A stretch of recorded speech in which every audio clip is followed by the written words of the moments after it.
Kwa vizuri, tunakuahidi kwamba zoezi litakwenda vizuri. Mheshimiwa diwani yuko, tuna mwenyekiti wa kitongoji mahiri kabisa katika kitongoji hiki shikizi, anatusaidia pakubwa. Timu ya utambuzi wa kaya inakiri hilo. Ili niende vizuri na tuende na muda, basi sina sababu ya kuendelea zaidi ya hapa. Badala yake abadilishane maeneo na atakayekuwa jirani yake ambapo alijaweza kuendelezwa. Kwa hiyo kwa leo kwa sababu ilikuwa ni siku ya kwanza, tukawa tumeweka programu ya kuonyesha mashamba 104. Mheshimiwa Mkuu wa Wilaya, mteule wa Rais, ilibidi kweli mimi ni mojawapo niliyelima nje na hekta 8,700. Ilibidi nilime kwa sababu gani? Nina familia kubwa na mashamba nilikuwa nimeandaa kule tu. Sasa ule mshitukizo wa kufukuzwa kwa kweli uliniogopesha, ili kusudi bora angalau nipate chakula cha kutosha na ada za wanafunzi. Kwa kweli tumelima, tupo tuliolima, ila tu ningeomba kwamba wilaya itufikirie vizuri, tuvune, tutapisha yenu rasmi ili muweze kuweka mipango yenu hasa ya kilimo, lakini pamoja na maendeleo mengine. Tunawashukuru na kuwapongeza sana.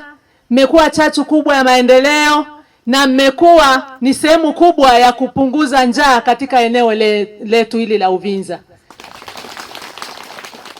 Tunapata mahindi huku, tunapata mpunga, tunapata na mazao mengine. Lakini pia tutakuwa na jinsi ambapo hata mtu akiwa mgonjwa, gari linaweza likafika katika eneo hilo likamchukua kumpeleka hospitali. Lakini wale watakao kuwa nje baada ya zoezi hili, sisi tutafanya kazi ya kuwaondoa, kwa sababu serikali ina mipango kwa kila ardhi.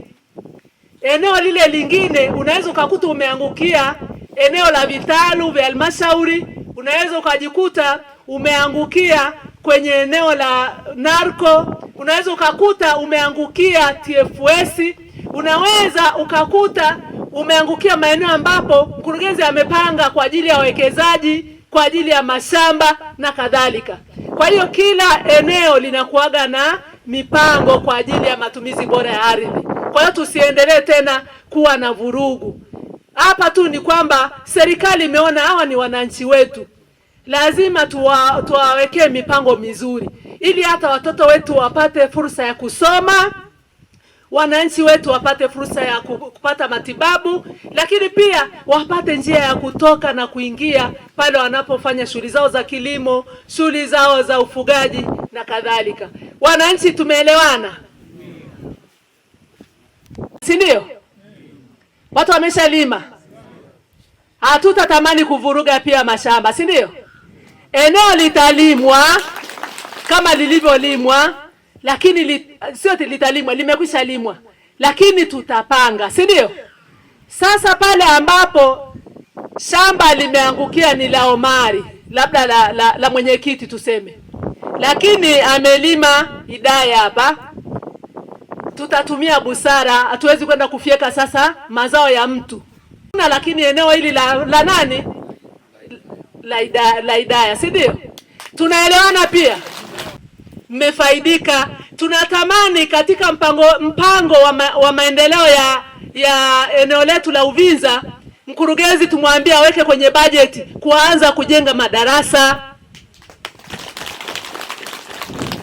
Tunatamani serikali tuendelee kuwaambia kwamba sasa watenge bajeti kwa ajili ya zahanati katika eneo hili. Sasa kama mmetulia, tunakwenda kufanya hiyo kazi sisi.